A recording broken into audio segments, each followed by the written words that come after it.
right, guys. This next guy, he's one of my good buds. He's a co-host of the show. You guys know his relationship status already.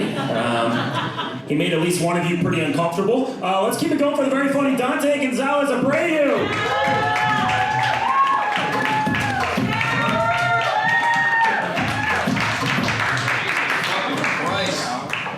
Oh my God. I'm gay. That's what it is. This is my coming out party, I'm gonna say that. She turned me gay. I was just talking to Sam Orson, one of our headliners, and he was like, I did that joke about breaking up with the girl, and then she said you weren't giving her enough attention, and there was this girl in front row laughing really hard. I was like, yeah, that's my ex. He was like, why is she here? I'm like, I told her she wanted to come, I don't know. She wanted to come to the show. She's a good girl.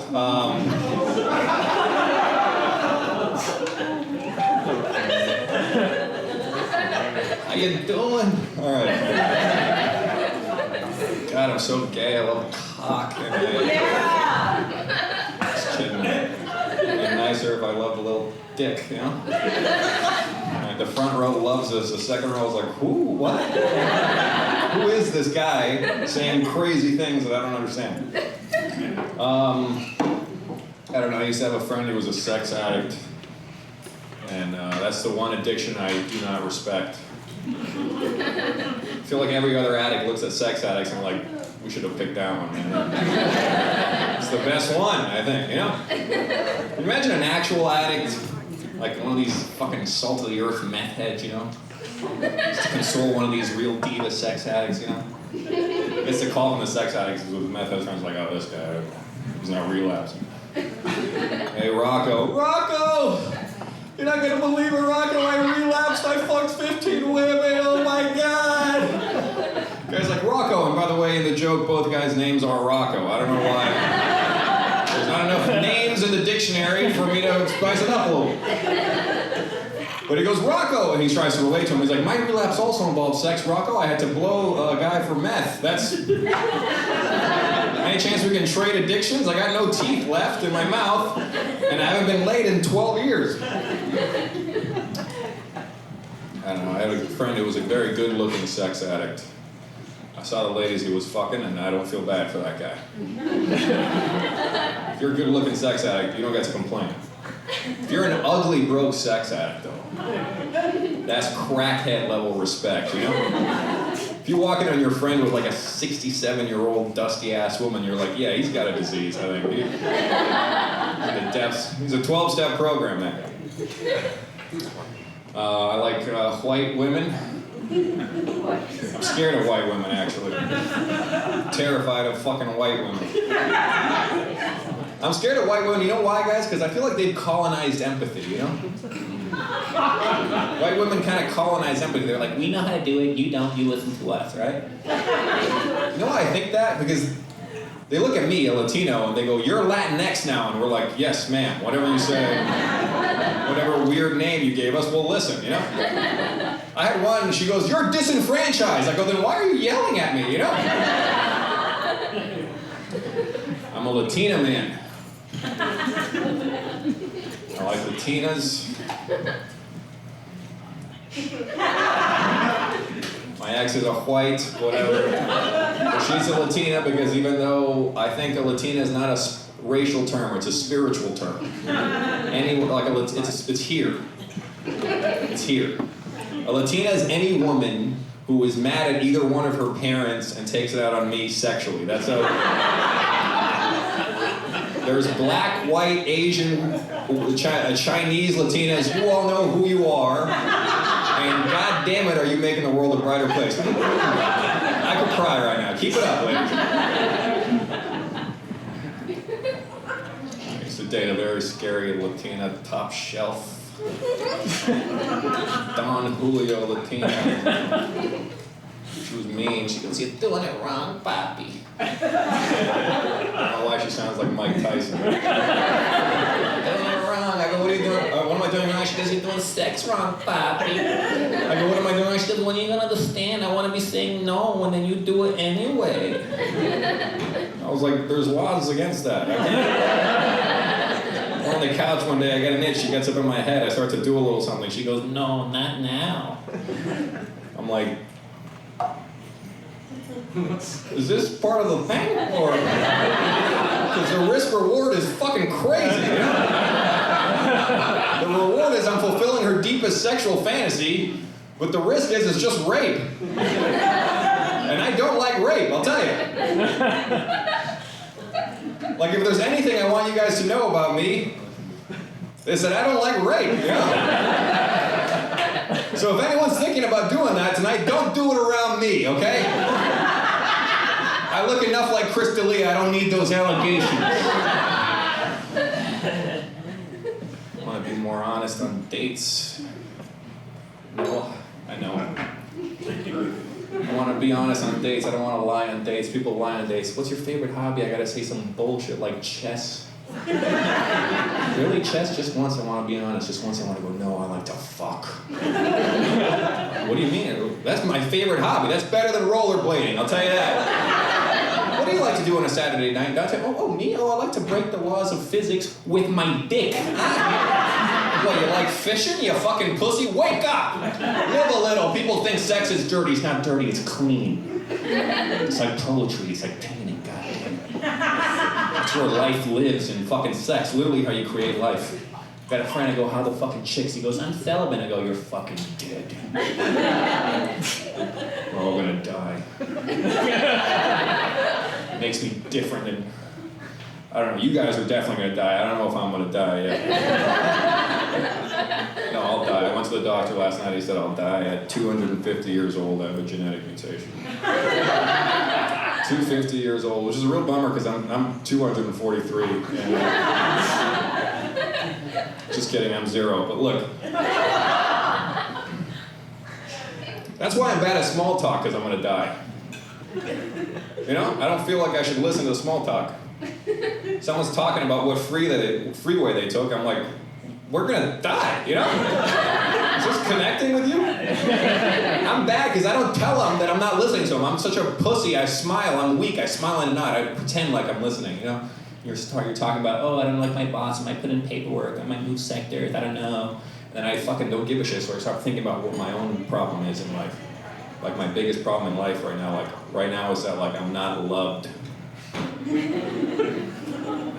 Like I feel like I'm not loved unconditionally and like I should be. So that's what I'm thinking about. And then the guy's talking about like his thing and I'm zoning out and then like he'll stop talking and I'll see from his face it's my turn to say something, so I'll just lie. I'll be like, oh yeah, no, I agree. And he'll be like, you agree with what? I go, with what you said. He goes, that my uncle shouldn't be around kids? I go, whoa!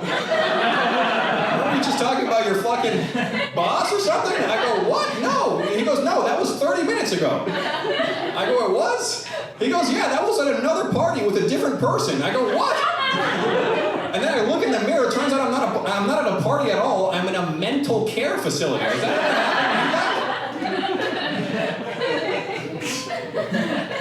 that is small talk. I don't focus on many things. I only focus when there's a good show. Or when someone's really funny, or when a lady is doing things to my body. And even that I fucking zone out in sometimes, it's like therapeutic, you know? Start thinking about how the grass was greener when I was a kid. Yeah, I don't know. I feel I should live life to the fullest, you know? Even the way I order at restaurants is different than you people. I don't order off of taste and flavor like you guys. I go in there, you know, I go fucking with my red velvet shoes in the place. There's a guy singing and piano. I sit down, I don't order like you people. I go, hey buddy, what's the best thing on the menu? He goes, the carbonara pasta, would you like a plate? I go, I don't know, pal. Is it sinful? He goes, what do you mean? I go, I want to look God in the eye and deny him. Can we do that here now? He goes, I don't understand what you're saying. Look, buddy, I'm trying to make it real clear. I want to be shameful, okay? We're all going to die. I would like you to bring me something that wanted to start a podcast. Can you do that? Bring me something that voted differently than I did, okay? I want the chicken. It's one of my more avant-garde jokes now. The audience won't always follow you, even if they like you. I'm going to say something vulnerable because this is a delectable set, and you deserve it, frankly. You're a good audience, and I'd love all of you, but just kidding, okay? I'm taking too many creative... Look, I'm going to say something true and vulnerable, and you guys can react to it however you want, but I'd prefer it if you liked what I said. I would like to be an African American. And I see the white woman's already nervous, but that's okay. White people, we don't have to get nervous, all right? It's out of love, all right? Okay? In fact, I want to be black so bad, it's out of love that I want to imagine what it's like if history was with black people in positions of power instead of white people. And a great example of that, I think, would be Robert J. Oppenheimer, okay? Wouldn't he be better if he was black? I know there's a lot of judgment going on in the room, but for 1 second, can we put aside the political things in our mind that are making us not want to be on board with this and just admit collectively that he would be better black? Can we do that or not, all right? Because if you can't do it, I have to stop doing the bit right now. I don't really go in for that kind of thing.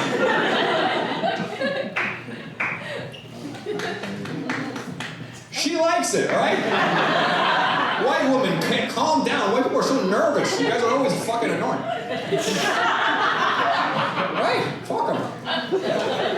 I think Robert J. Oppenheimer would have been a great black guy. God damn it. History class would have been so interesting, you know? You hear about this black Oppenheimer. Who is he? He saved the world? Teacher goes, yeah. Harry Truman, midst of World War II, he was so white he was nervous. He started talking to Black Oppenheimer and goes, Mr. Black Oppenheimer, first thing? First of all, you're late. No, that's not how I feel about... No, he goes, Oppenheimer, look, the enemy has got us back down against the gate, all right? We're gonna need something, a device, we're gonna need something fast. I'm so nervous. Oppenheimer's cool as a cat. He just goes, listen. You heard of an atom? He goes, what, an atomic particle? What about it? He goes, I'm gonna cut that bitch. He goes, how does that help us? He goes, that shit finna blow up, guys.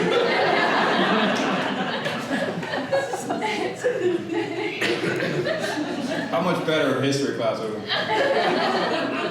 White Oppenheimer felt remorse when he dropped the bomb. He goes, now I am become death, destroyer of worlds. Black Oppenheimer, no remorse. He would have dropped the bomb and be like, that's right, motherfucker, you talk shit, you get clapped.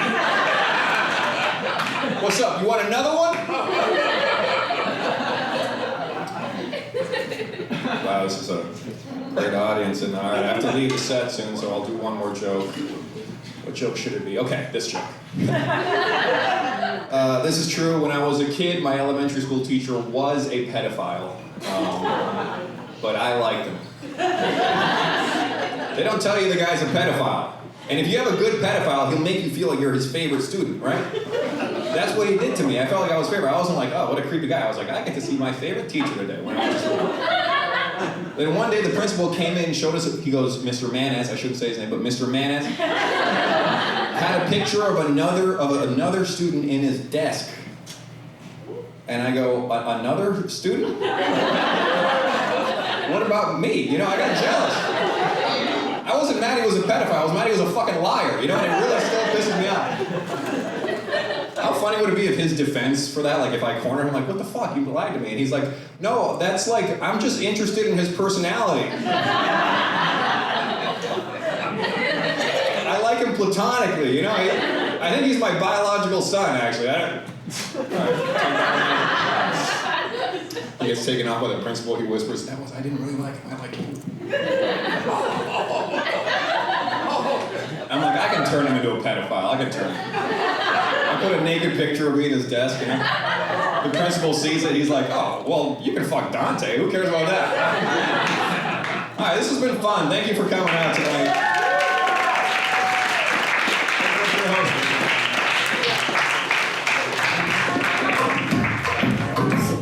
All right, Dante Gonzalez-Abreu, one more time. Does anybody else feel like whether Dante and his ex-girlfriend get back together depended on how well that set went?